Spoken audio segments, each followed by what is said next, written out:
Как вас зовут? Яна. Что вы хотите сегодня пожелать Артему?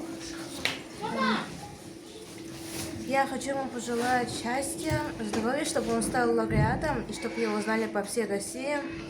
И еще, чтобы он всегда путешествовал, конечно, естественно, со своей семьей.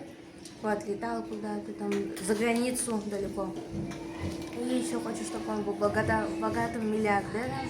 И еще хочу, чтобы у него была большая семья, 5 детей. Молодец. Еще хочу, чтобы у него была богатая машина, ну, как там, танк 700. Танк 700-й? Да. Круто. У нас же в регионе это самая богатая машина. Молодец. Поздравляю с днем рождения. Спасибо.